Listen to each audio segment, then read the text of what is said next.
para os poderes, o olhar diante do Senhor que nos criou.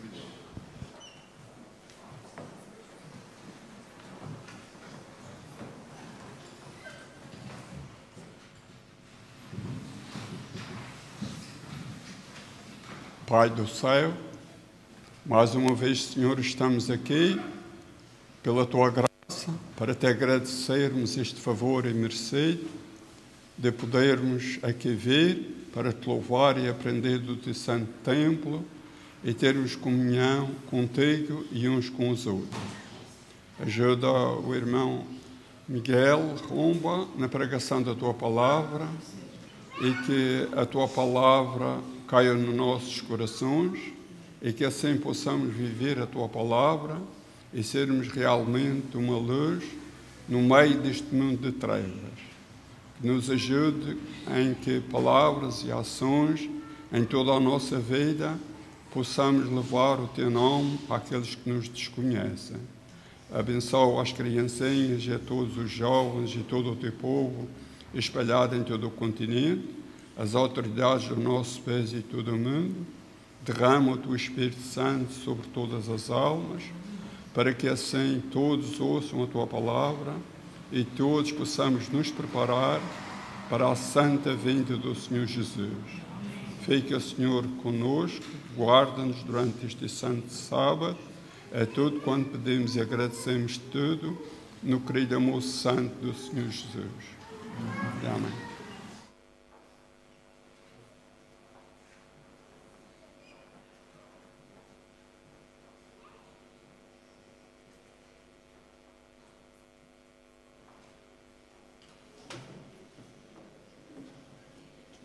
Vamos continuando louvando o nosso Deus, agora sim, através dos nossos dízimos e das nossas ofertas, começando pelas crianças.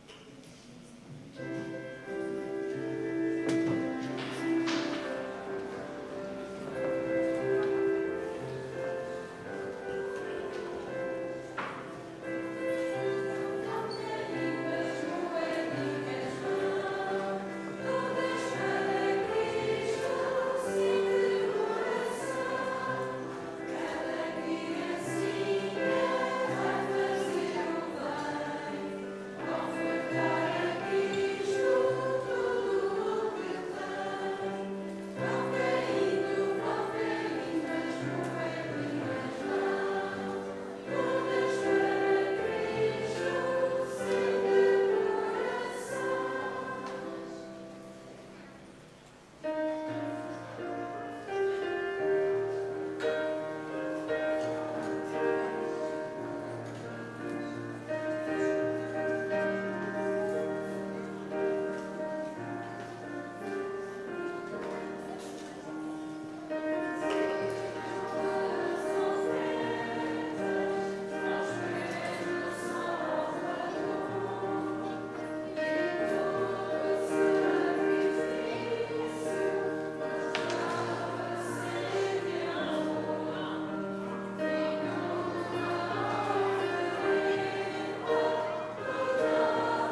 Muito obrigado, Pai do Céu, por tantas bênçãos que Tu tão bondosamente nos tens dado a cada um de nós. Em especial esta oportunidade que Tu nos dás de termos vida e saúde para Te louvar e bendizer o Teu nome. Tu possas neste momento abençoar estes dízimos, estas ofertas que os Teus filhos trouxeram ao Teu tesouro, para que muitas almas sejam ganhas para Ti e que nós também não nos deixamos ficar para trás. Possamos também fazermos a nossa preparação para não sermos excluídos. Perdoa-nos e salva-nos para Ti. Tudo isto te pedimos em nome de Jesus, o nosso Salvador. Amém.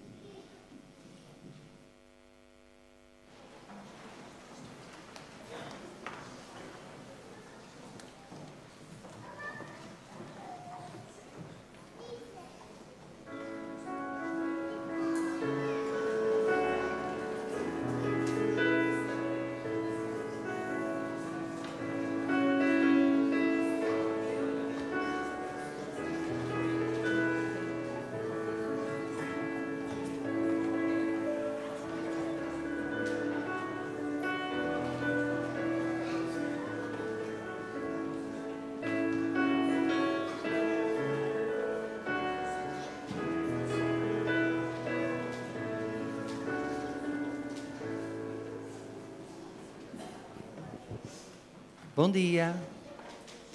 Estão todos bons? Ok. Hoje trago-vos uma história muito importante para vocês. Não só para vocês, mas também para todos os irmãos que nos vão ouvir hoje, está bem? E também para mim. É a história do Eduardo. O Eduardo, quando saía da sua escola, ele ia a pé para casa. E, se ele ia a pé, passava por diversos sítios. Ele passava num jardim onde havia lá um senhor que era cego. E ele tinha lá uma barraquinha onde vendia coisinhas boas, todos os meninos gostam. Alguns adultos também gostam dessas coisas. São chocolates, são bombons, são gomas, chupa-chupas, essas coisinhas assim. E aquele senhor ceguinho, que se chamava Anastácio, ele vendia essas coisas. Então, o Eduardo, quando se estava a dirigir para casa, e antes de chegar lá à barraquinha do senhor Anastácio, ele meteu a mão na algibeira para ver quanto dinheiro é que ele tinha, quanto é que sobrava daquela mesadinha que o papai lhe dava todos os meses. Ele tinha poucas moedas já. Ele ficou num dilema. Ele gostava tanto de chocolates que ele ficou num dilema. Compro um chocolate e a seguir, se eu compro um chocolate, vou ficar sem moedinhas para o resto do mês. E ele foi-se aproximando de lá da barraquinha do senhor Anastácio, parou, olhou para os chocolates e a seguir ele pensou: o senhor Anastácio é cego. E um cego não vê, pois não. Então ele começou a pensar numa coisa malandreca.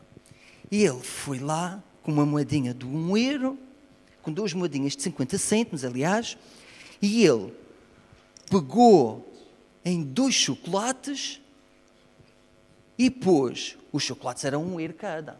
Ele pegou em 2 chocolates e, rapidamente, ele deitou as 2 moedinhas assim, em cima 2 moedinhas de 50 cêntimos em cima da barraquinha do senhor, e começou a fugir. E foi com os 2 chocolates. E ele começou a comer os chocolates, mas ele começou a pensar naquilo que ele tinha feito. Vocês acham que aquilo que ele tinha feito era uma coisa boa? Não. Mas passou-se. Alguns dias mais tarde, mas entretanto, ele começou a se sentir muito mal disposto por aquilo que ele tinha feito. Ele começou a pensar naquilo que tinha feito e começou a ficar mal disposto. Começou a pensar e ele sabia que aquilo que ele tinha feito não tinha sido uma coisa muito boa. E ele chegou a casa já com dores de barriga. Quando fosse deitar também continuava com dores de barriga. E assim ele passou a noite. Alguns dias depois, ele na escola, com um colega dele, eles já não tinham dinheiro para comer os chocolates e para comer os geladinhos, estas coisinhas assim. E eles viram uma senhora a passar e deixou cair da sua algibeira. Deixa eu ver se tem aqui. Essa senhora deixou cair da sua algibeira uma nota de €5. E ele O Eduardo, muito rapidamente, apanhou a nota da senhora e foi correr atrás da senhora e disse: "Oh senhora, a senhora deixou cair a nota." E a senhora agradeceu, meteu a sua notinha na sua algibeira outra vez e foi-se embora. E o amigo do Eduardo perguntou a ele: "Então a senhora deu-te uma gorjeta?" Ele disse: "Não." "Ah, seu malandro, podias ficar com a nota. Ficavas com a nota, a gente já tinha dinheiro para comprar um gelado." Mas o Eduardo ficou muito decepcionado com a atitude do seu colega, do seu amiguinho. Porque se ele fizesse aquilo, o que é que ele estava a fazer? Estava a fazer uma asneira. Ele, no fundo, estava a roubar aquilo que não era dele, não era? Porque ele sabia quem era o dono da nota. Mas aquela história dos 2 chocolates e as 2 moedinhas de 50 cêntimos, aquilo ficou sempre a macacar ali na cabecinha dele. E então ele traçou um plano para o dia a seguir. No outro dia, ele planeou que quando acabasse as suas aulas, ele ia para casa e ia passar outra vez na barraquinha do Sr. Anastácio. E ele chegou ao pé da barraquinha, o Sr. Anastácio, que era cego, não via, mas ele conseguia ouvir. E o Sr. Anastácio apercebeu-se que estava a chegar alguém e virou-se para a direção que a pessoa vinha, porque ele sentia e ele ouvia que estava a chegar alguém. Exatamente. O Eduardo esquecesse que aquelas pessoas que não veem conseguem apurar muito mais, a sua audição, o seu ouvido consegue ficar muito mais apurado. E então ele pensou assim, ele lembrou-se que o Sr. Eduardo era cego e o que é que ele fez? Pegou em 2 moedas de 1 euro e foi e disse: "Vou tirar um chocolate de 1 euro." E pegou nas 2 moedas de 1 euro e deitou em cima da bancada do Sr. Anastácio. E disse muito para o Sr. Anastácio: oh menino, tu deitaste dinheiro a mais, leva a outra moeda." Ele disse: Não, isso não é meu. Assim, leva, porque amanhã assim podes comprar um outro chocolate que tu possas querer. Mas o Eduardo estava ficando cada vez mais aflito, ele já gaguejava. Então ele decidiu contar a verdade ao Sr. Anastácio. E sabem o que é que aconteceu? O Sr. Anastácio compreendeu aquilo que ele tinha feito e perdoou o Eduardo. E quando nós pedimos perdão a alguém de alguma coisa que nós fazemos, nós ficamos aliviados, não é verdade? Então o Eduardo foi a correr para casa, ele até voava, parecia um passarinho. Já não incomodava aquele pensamento de ter enganado o Sr. Eduardo, porque ele pediu perdão. Nós, vocês crianças e nós adultos, às vezes fazemos coisas que não agradam a nosso Deus, que não agradam a Jesus. E quando nós pedimos perdão a Deus e perdão a Jesus, nós podemos ter a certeza que como o Sr. Eduardo como o Sr. Anastácio perdoou o Eduardo, Jesus, Deus, nos perdoa também. Ok? Nunca se esqueçam disso. Quando fizerem alguma maldade, mesmo que ninguém saiba, mas Jesus sabe, vocês peçam perdão a Deus. Está bem? Bom sábado para vocês.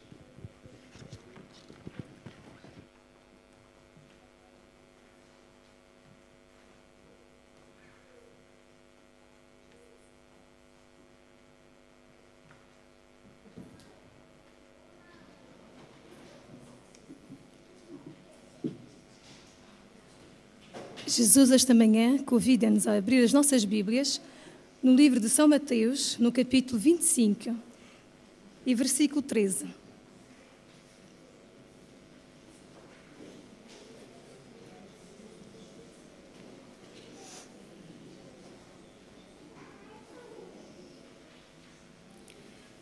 Vigiai, pois, porque não sabeis o dia nem a hora em que o Filho do Homem há de vir.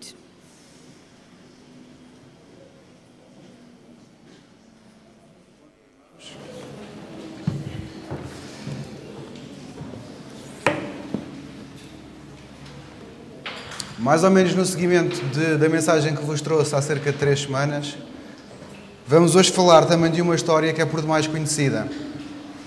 Falámos na altura nos frutos do Espírito, muitos de nós sabemos os frutos do Espírito de cor, Mas a minha intenção foi tentar que aquela mensagem nos tocasse, nos trouxesse alguma coisa de novo.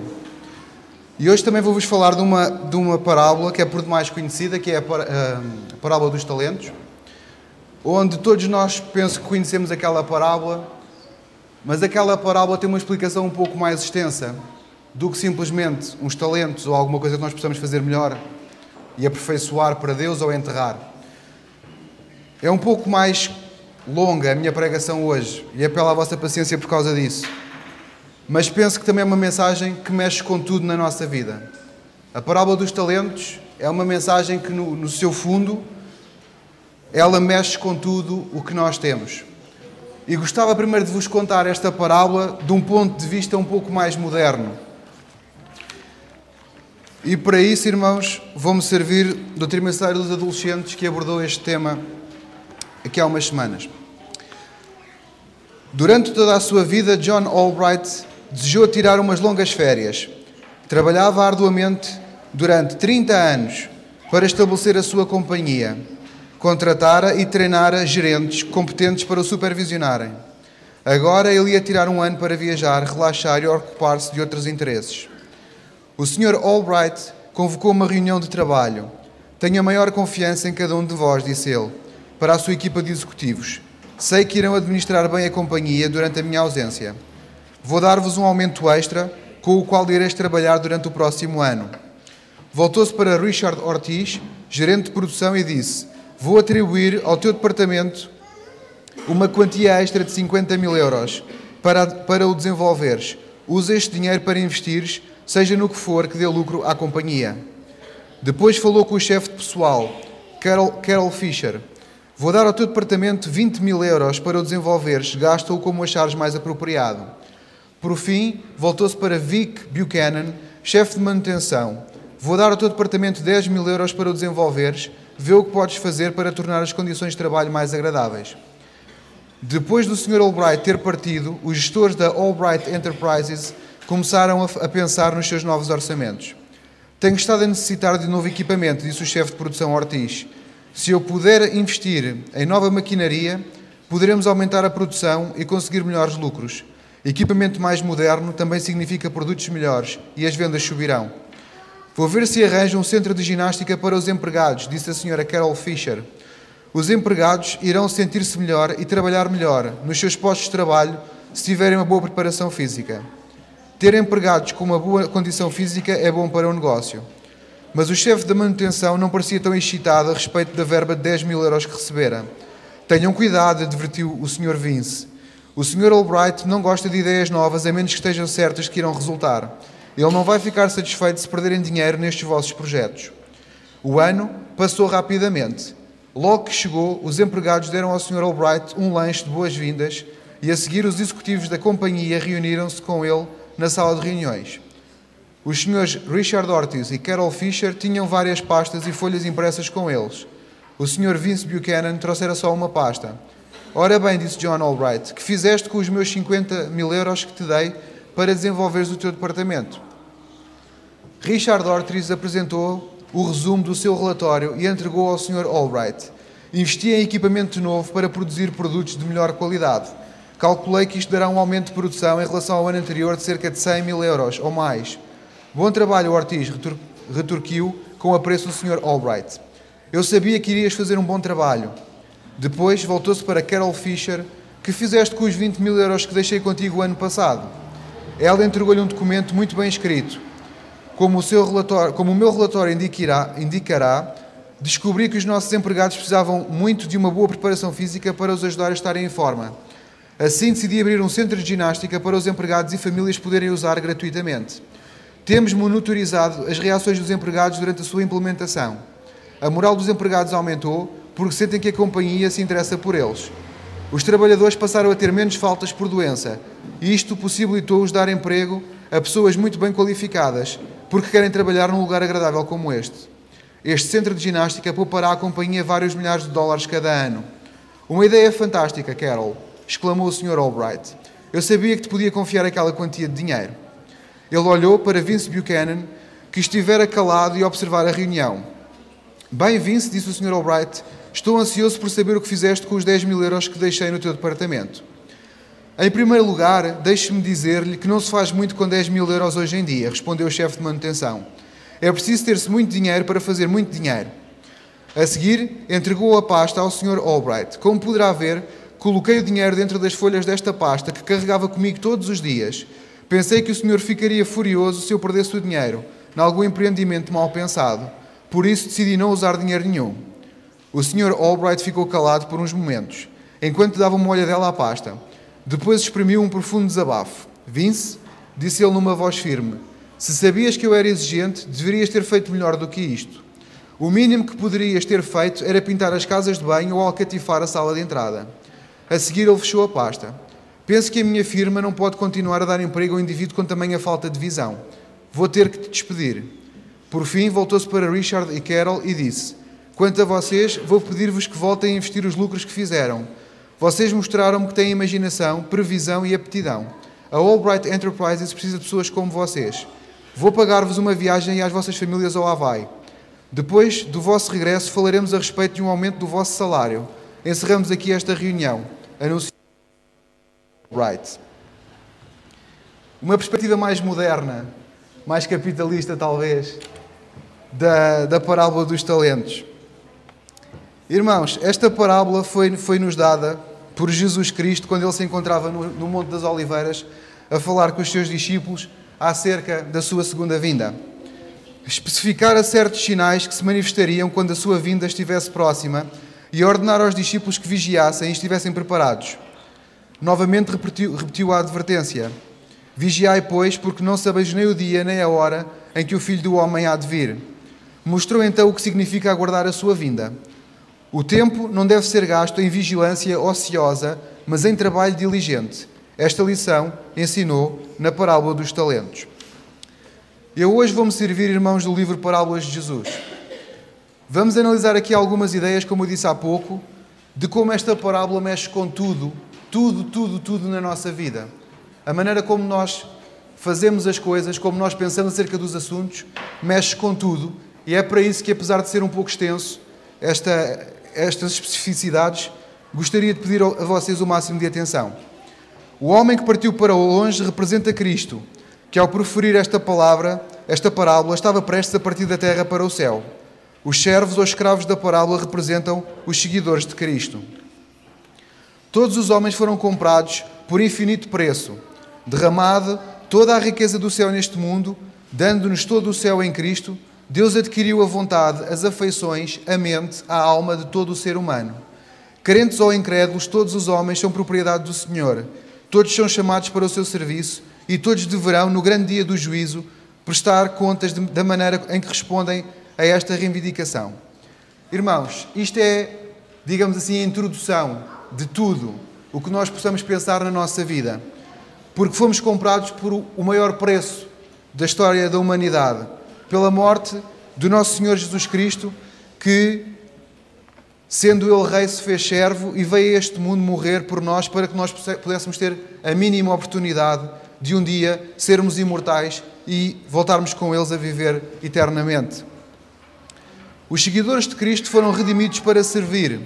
Nosso Senhor ensina que o verdadeiro objetivo da vida é servir. Cristo mesmo foi obreiro e dá a todos os seus seguidores a lei do serviço. O serviço a Deus e ao próximo. Aqui Cristo apresenta ao mundo uma concepção mais elevada da vida, a que jamais conheceram. Vivendo para servir aos outros, o homem é levado à comunhão com Cristo. A lei de servir torna-se o vínculo que nos liga a Deus e a nosso semelhante. Irmãos, continuamos a introduzir os temas que vamos falar daqui a pouco. Precisamos de saber que neste mundo nós não somos os donos.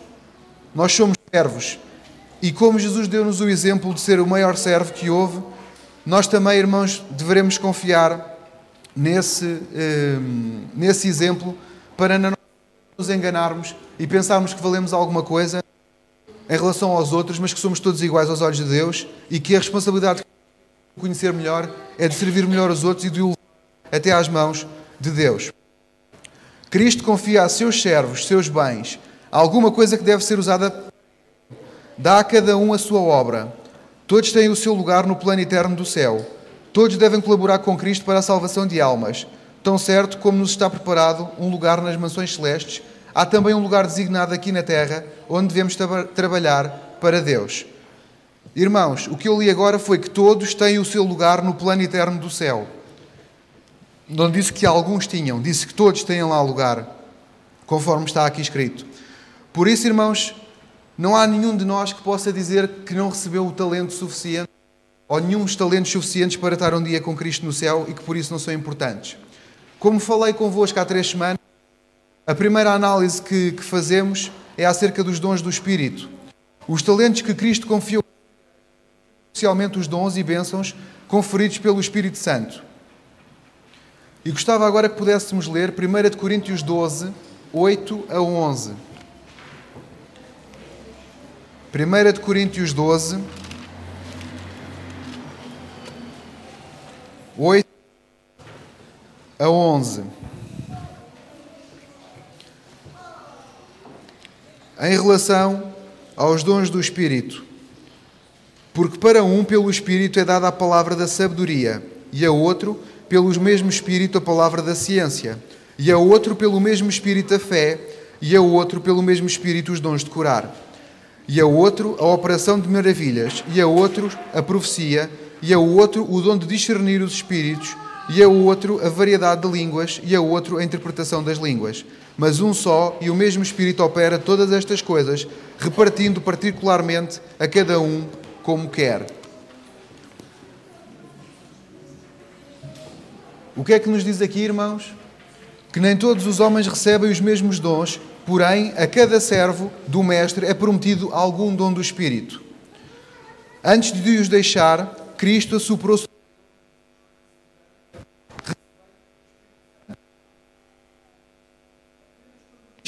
se renderam plenamente à sua operação, amado sobre eles o Espírito Santo. Ou seja, irmãos, os discípulos viveram meio com Jesus, desde a primeira hora que os preparou para a sua morte e para a morte, só que Jesus ter morrido e ascendido conseguiram compreender plenamente a fé e das súplicas através do Espírito Santo. Estes dons já são nossos em Cristo, mas a posse real depende da nossa recepção do Espírito. A promessa do Espírito, seu cumprimento como poderia sê-lo. A ausência do Espírito é que torna tão impotente o possuir cultura, talento, eloquência, natural ou adquirido. Mas sem a presença do Espírito de Deus não se tocará a nenhum coração, nem se ganhará pecador algum para Cristo.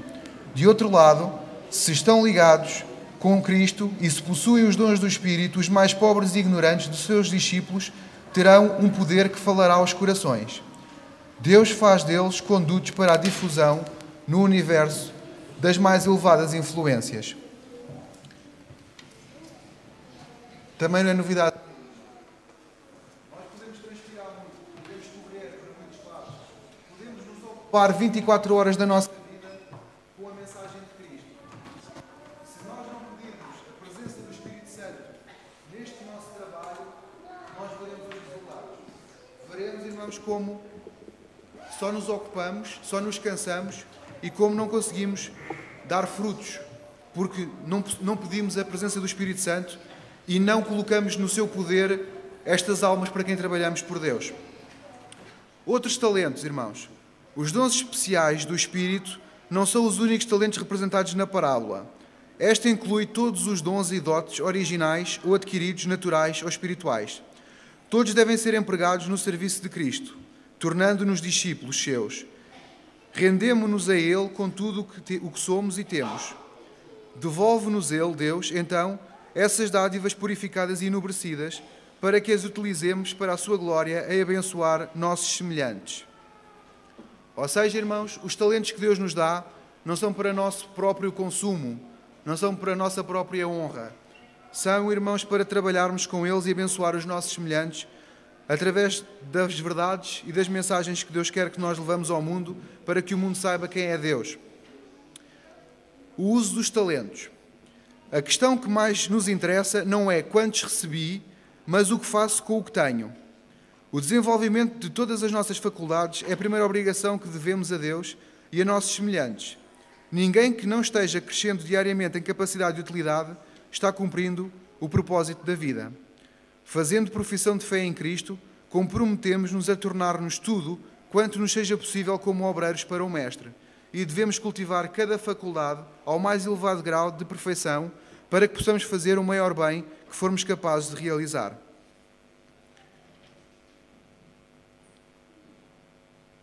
A questão qual é que era, irmãos? Mais importante, não era quantos talentos é que eu recebi, mas o que é que eu faço com estes talentos que tenho. Deus somente aceitará os que estão decididos a ter um alvo elevado. Coloca cada agente humano sobre a organização de fazer o melhor. De todos é requerido perfeição moral.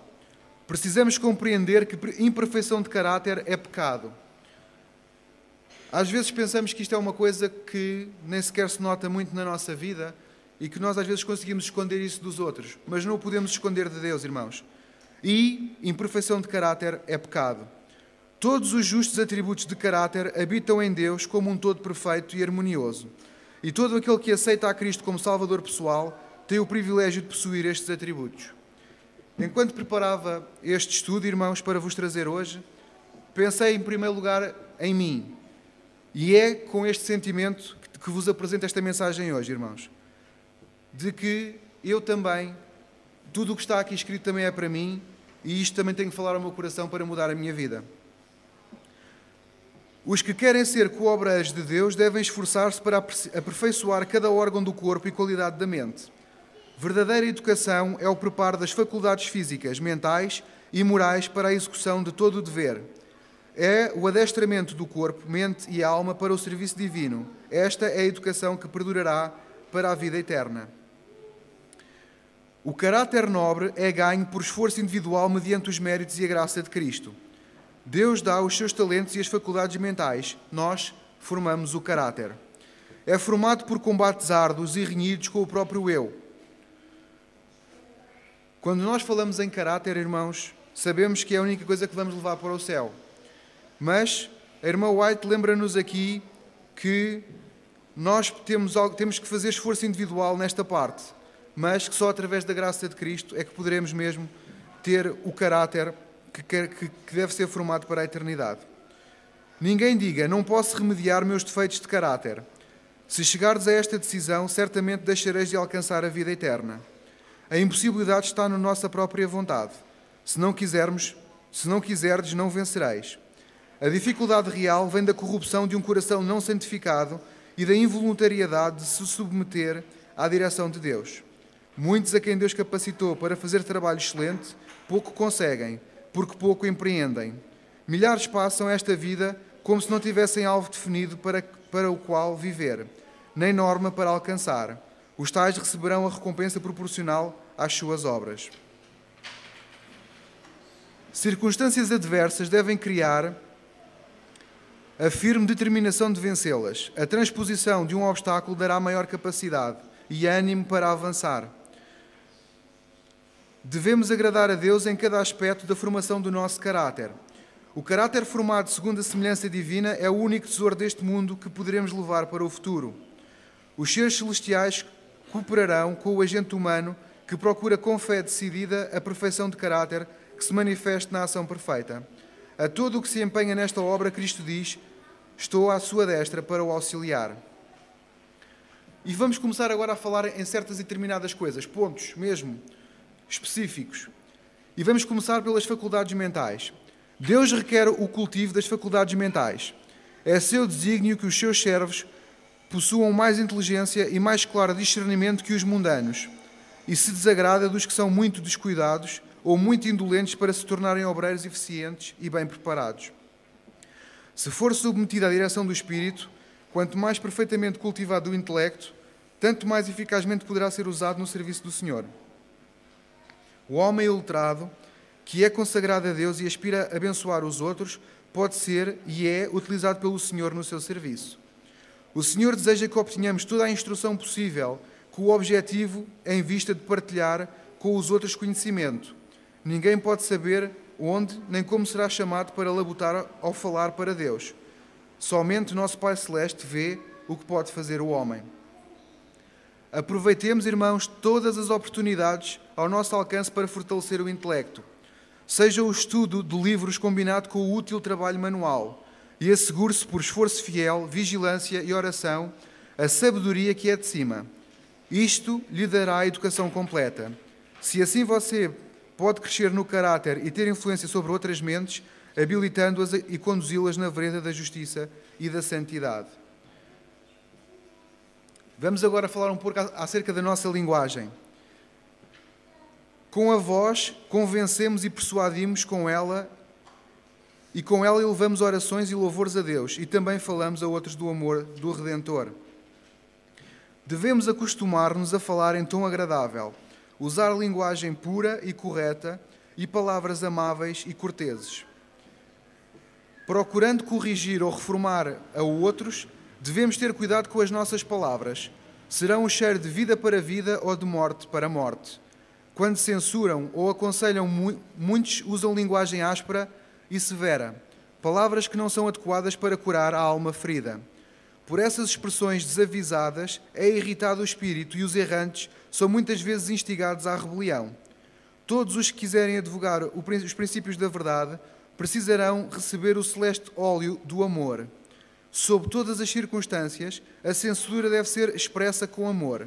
Então, nossas palavras reformarão e não hão de exasperar. Cristo, pelo Espírito Santo, suprirá o poder necessário. Esta é a sua obra. Não se deve, irmãos, proferir uma única palavra imprudentemente. Nenhuma maldecência, palavreado frívolo algum, nenhuma murmuração impertinente, nem sugestão impura sairá dos lábios do seguidor de Cristo. Palavras torpes não significam somente palavras vis. Quer dizer qualquer expressão contrária aos santos princípios e à religião pura e imaculada. Inclui ideias impuras e insinuações malévolas.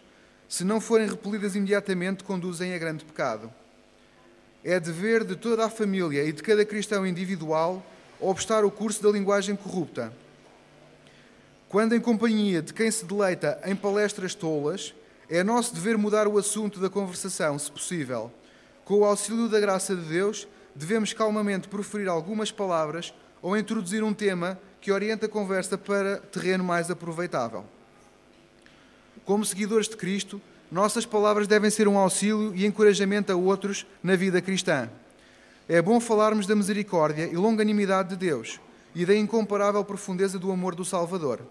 Nossas palavras devem ser expressões de louvor e ações de graças. Se o coração e a mente estiverem cheios do amor de Deus, isto será revelado na conversação.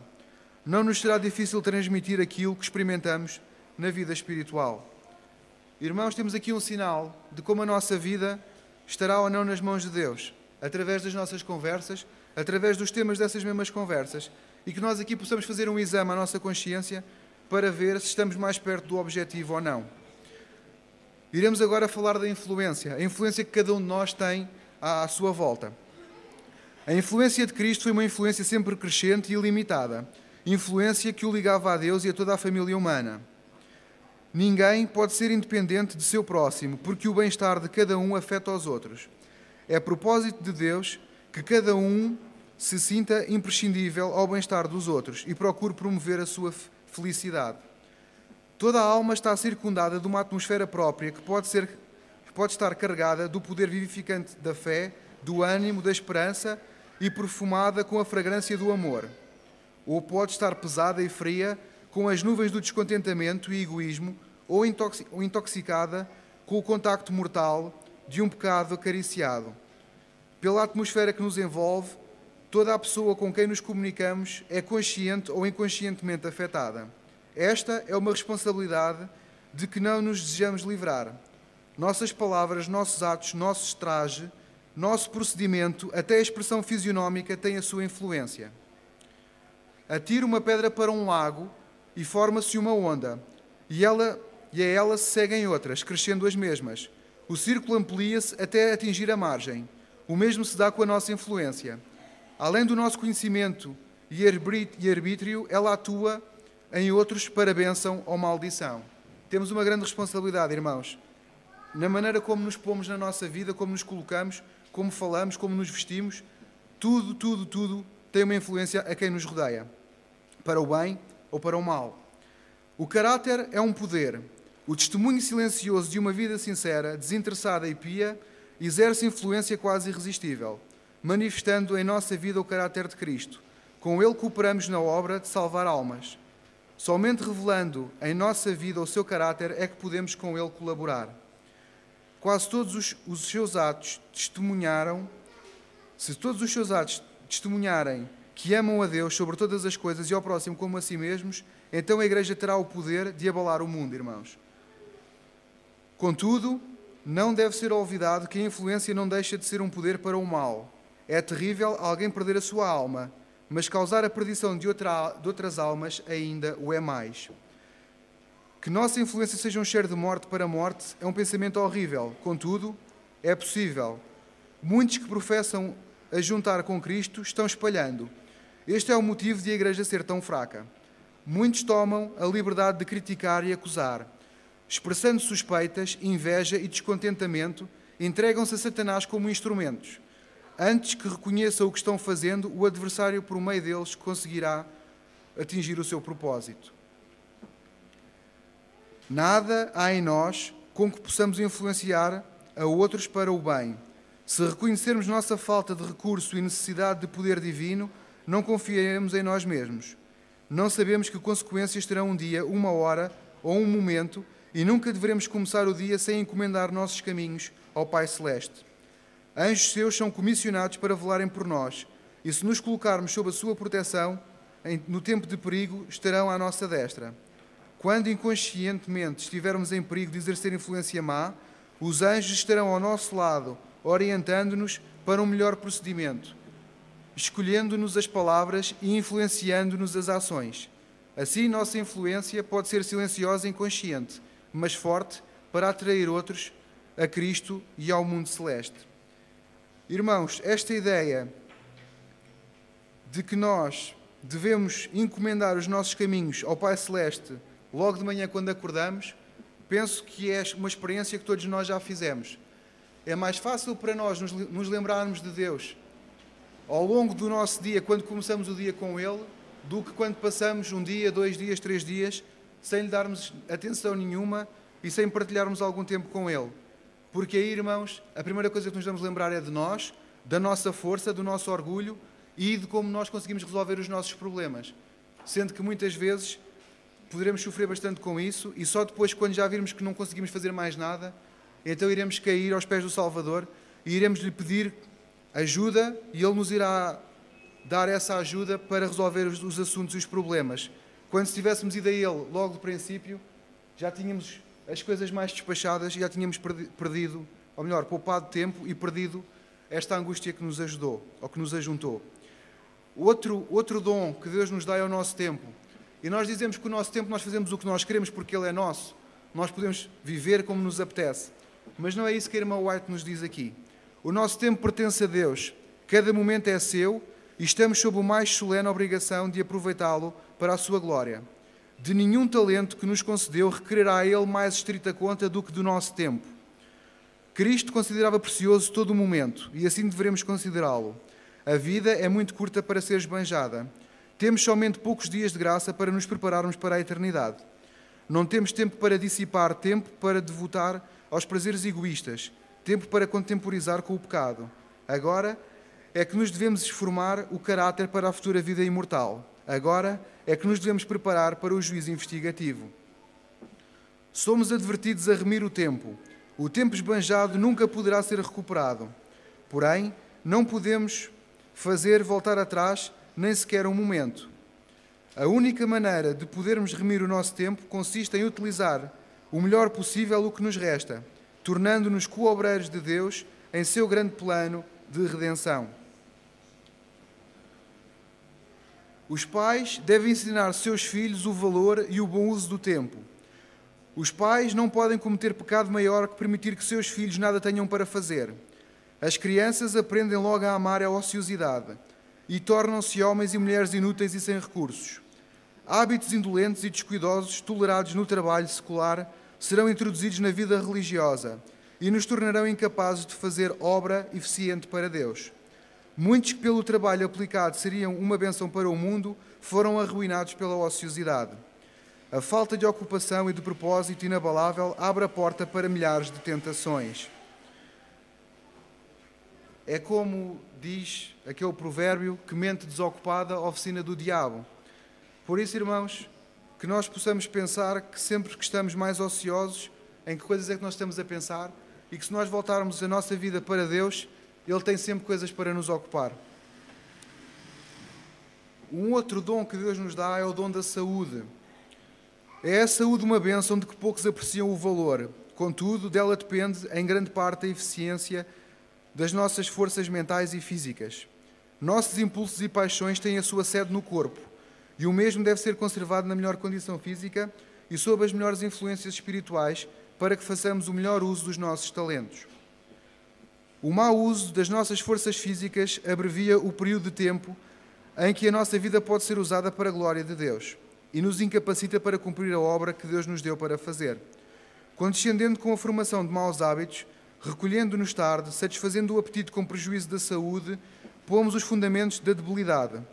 Negligenciando os exercícios corporais, fatigando em excesso a mente ou o corpo, desequilibramos o sistema nervoso. Os que assim, desconsiderando as leis naturais, encurtam a vida e se desqualificam para a obra, são culpados de roubo para com Deus. E também estão roubando a seus semelhantes.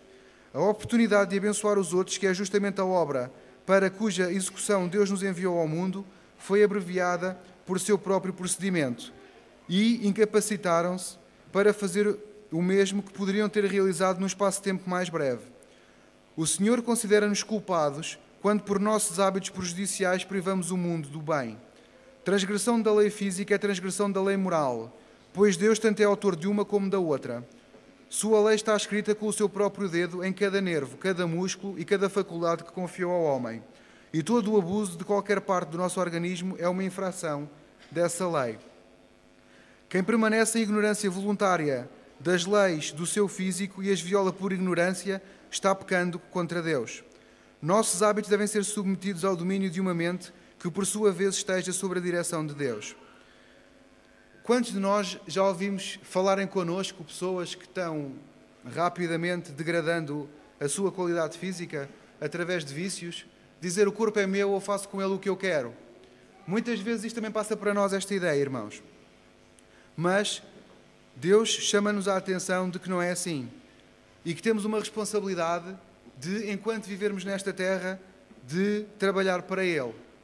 Mas não é só enquanto vivermos nesta terra, irmãos. É se nós podíamos viver aqui 80 anos e através de hábitos errados e de uma vida desregrada, nós encurtarmos essa vida para 50 ou essa vida para 30 ou para aquilo que for, irmãos, já bem basta mesmo aquelas coisas que não temos hipótese, porque não tem a ver com o nosso estilo de vida nem com nada. Mas Deus chama-nos a atenção de que quando encurtamos a nossa vida porque queremos, estamos a pecar e estamos a defraudar a humanidade, irmãos, porque não damos a dar tempo à humanidade para a missão que Deus nos confiou. Deus também nos fala da nossa força. Não só devemos amar a Deus de todo o nosso coração, mente e alma, como também com todas as forças. Inclui isto o uso pleno e inteligente das forças físicas. A perícia com que o carpinteiro usa o martelo e a força com que o ferreiro faz tinir a bigorna vêm de Deus. Confiou aos homens talentos e espera que lhes peçam conselho. O que quer que façamos, qualquer que seja o ramo de obra em que nos empenhemos, deseja Ele dirigir-nos a mente para que a façamos obra perfeita. Religião e ocupação não são duas coisas separadas, são uma. A religião da Bíblia deve ser entrelaçada com tudo quanto fazemos ou falamos. Um outro tema que também, este normalmente é mais profundo, é o tema do nosso dinheiro. Deus também confia aos homens meios, dá-lhes a capacidade de ganhar riquezas, umedece o sol com o orvalho do céu e com a chuva que refresca, dá à luz do sol que aquece a terra, despertando para a vida as coisas da natureza e fazendo com que floresçam e produzam fruto, e requer a devolução do que lhe pertence. O dinheiro não nos foi dado para honrarmos e glorificarmos a nós mesmos. Como mordomos fiéis, devemos usá-lo para a honra e glória de Deus. Alguns pensam que apenas parte dos seus meios é do Senhor. Ao porem de parte uma cota para fins religiosos e caritativos, consideram o restante como sua propriedade que podem usar como julgam conveniente. Erram nisto, porém. Tudo quanto possuímos é do Senhor, e se lhe somos responsáveis pelo uso que fazemos. No uso de cada níquel deve ser visto se amamos a Deus sobre todas as coisas e ao próximo como a nós mesmos. O dinheiro é de grande valor porque pode realizar grande bem. Nas mãos dos filhos de Deus é alimento para o faminto, água para o sedento e vestido para o nu. É proteção para o opresso e meio para socorrer o enfermo. Mas o dinheiro não é de mais valor que a areia, a não ser que o empreguemos para prover às necessidades da vida, para bênçãos de outros e para o avançamento da causa de Cristo. Quem reconhecer que o seu dinheiro é um talento de Deus, utilizá-lo-á economicamente e sentirá que o poupar para poder dar lhe é um dever. Um outro tema, irmão, é o afeto e a cordialidade. O afeto, os impulsos generosos e a pronta apreensão das coisas espirituais são talentos preciosos e colocam o seu possuidor sob pesada responsabilidade. Todos devem ser empregados no serviço de Deus.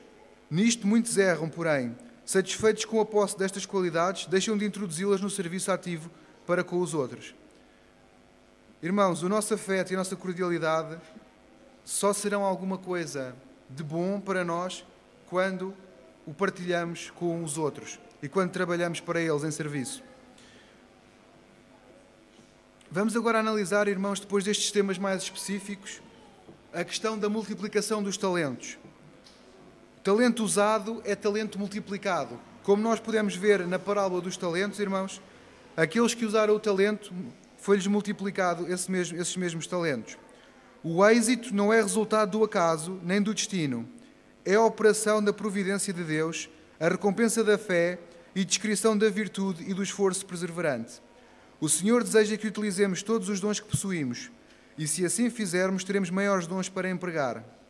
Não nos concede de maneira sobrenatural as qualidades de que carecemos, mas ao utilizarmos as que temos, trabalhará connosco, tonificando e fortalecendo cada faculdade. Por todo o sacrifício sincero e cordial no serviço do Mestre, nossas faculdades aumentarão. Enquanto nos entregamos como instrumentos para a operação do Espírito Santo, a graça de Deus opera em nós para que reneguemos velhas tendências, vençamos fortes pendores e formemos novos hábitos. Acariciando as sugestões do Espírito e a eles obedecendo, nosso coração se dilatará para receber mais e mais do seu poder e para fazer a obra maior e melhor. Energias dormentes são despertadas e faculdades paralisadas recebem nova vida. Quanto mais alguém experimentar explicar a palavra de Deus a outros, com amor às almas, tanto mais clara ela para ele se tornará. É um investimento em nós próprios, irmãos. Sempre que investimos ou sempre que falamos de Deus a outra pessoa, também estamos a aumentar o nosso tesouro no céu e a nossa experiência nesta terra acerca do amor de Deus. O valor do homem é calculado no céu de acordo com a capacidade do coração de conhecer a Deus. Olhando para Cristo, adquirimos visão mais brilhante e distinta de Deus e pela contemplação somos transformados. A benignidade e o amor para com os nossos semelhantes tornam-se-nos um instinto natural. Desenvolvemos caráter que é uma cópia do divino. Crescendo à sua semelhança, ampliamos nossa capacidade de conhecer a Deus. Mais e mais entramos em comunhão com o mundo celeste e temos poder incessantemente crescente de receber as riquezas do conhecimento e a sabedoria da eternidade. Vamos-nos agora virar, irmãos, para a questão do único talento. O que recebera a menor dádiva deixou o talento improdutivo. Nisto é feita uma advertência a todos quantos pensam que a pequenez dos seus dotes os dispense do trabalho para Cristo. Por só poderem servir em coisas pequenas, cuidam ser justificados de nada fazer. Erram nisto. O Senhor prova o caráter na distribuição dos dons. O homem que negligenciou negociar com o seu talento mostrou-se servo infiel. Se houvesse recebido 5 talentos, tê-los-ia enterrado, como fez com o único. Seu mau emprego do talento único mostrou que desprezava as dádivas do céu. A importância das coisas pequenas é muitas vezes desapreciada por serem insignificantes, porém suprem muito na real disciplina da vida. A formação do nosso caráter será cheia de perigos, se avaliarmos mal a importância das coisas pequenas. Pela infidelidade, mesmo nos mínimos deveres, o homem rouba o seu Criador do espírito que lhe é devido. Esta infidelidade prejudica-o a ele próprio. Deixa de ganhar a graça, o poder e a força de caráter que podem ser recebidos por uma entrega sem reservas a Deus. Vivendo apartado de Cristo, será sujeito às tentações de Satanás e comete erros em sua obra para o Mestre. Os defeitos acariciados no trato dos pormenores da vida passam aos afazeres mais importantes. Procede segundo os princípios a que se acostumou. Assim, as ações repetidas formam hábitos e os hábitos formam o caráter. E pelo caráter é decidido o nosso destino para este tempo e para a eternidade. Fala-nos agora do exemplo de Daniel, irmãos. Deus pôs Daniel e os seus companheiros em contacto com os grandes de Babilónia para que destes gentios conhecessem os princípios da verdadeira religião. Assim como Deus chamou Daniel para testemunhar dele em Babilónia, também nos chama a nós para sermos suas testemunhas no mundo de hoje em dia. Deus deseja que revelemos aos homens os princípios do seu reino, tanto nas menores como nos maiores afazeres da vida. A obra a que como cristãos somos chamados é de cooperar com Cristo na salvação de almas. Por um pacto com Ele, comprometemos-nos a fazê-la. Negligenciar a obra é provar-se desleal a Cristo. Para cumprir esta tarefa, porém, precisamos de seguir o seu exemplo, de atenção fiel e conscienciosa às coisas mínimas. Este é o segredo do êxito em cada ramo do esforço e influência cristã. Os hábitos de negligência devem ser vencidos resolutamente, irmãos. Todo o trabalho é uma bênção e a fidelidade no mesmo mostra a aptidão para posições de maior confiança. Conquanto modesto, qualquer trabalho feito para Deus com completa abnegação é-lhe tão aceitável quanto o serviço mais elevado. As grandes verdades devem ser introduzidas nas pequenas coisas. A religião prática deve ser manifestada nos pequenos deveres da vida diária. A melhor habilitação que alguém pode ter é obedecer implicitamente à vontade e à palavra do Senhor. Onde quer que estejamos, Cristo ordena cumprir o dever que se nos apresentam. Deus também nos fala aqui, irmãos, dos talentos devolvidos. Vimos como às pessoas que aplicaram o seu talento, ele foi duplicado, e vimos como a pessoa que enterrou o seu talento, até mesmo esse, lhe foi tirado. Irmãos, seremos considerados individualmente responsáveis por fazer um jota menos do que somos capazes. O Senhor mede com exatidão toda a possibilidade para o serviço. Muitas vezes somos inclinados a chamar o espírito do servo preguiçoso de humildade. A verdadeira humildade é muito diferente, porém. Sermos revestidos da humildade não significa devermos ser de intelecto medíocre, aspirações deficientes e covardes em nossa vida, esquivando-nos de cargos com medo de não sermos bem-sucedidos. A verdadeira humildade cumpre o propósito de Deus, confiante no seu poder.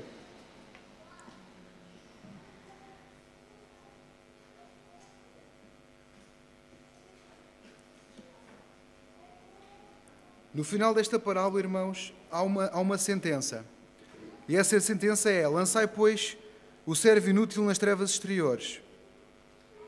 Esta sentença, irmãos, imprime o selo do céu sobre a escolha que nós mesmos fazemos para a eternidade acerca dos nossos talentos. E nós, irmãos, o que vamos fazer então com esses talentos? Um bom sábado.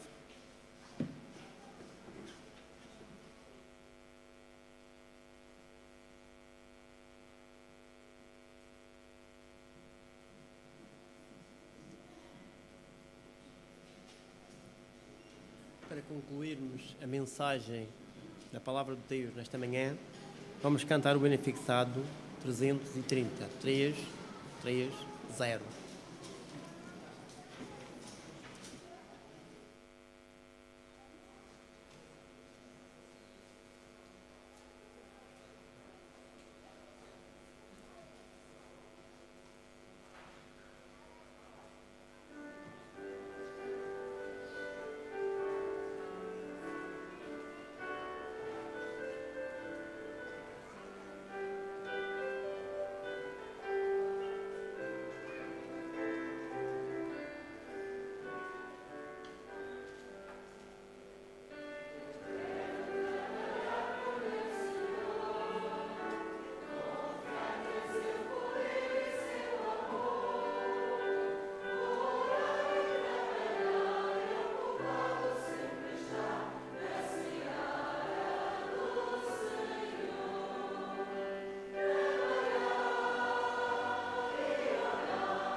Senhor, graças te damos por confiares em nós as capacidades, Senhor, para trabalhar para Ti.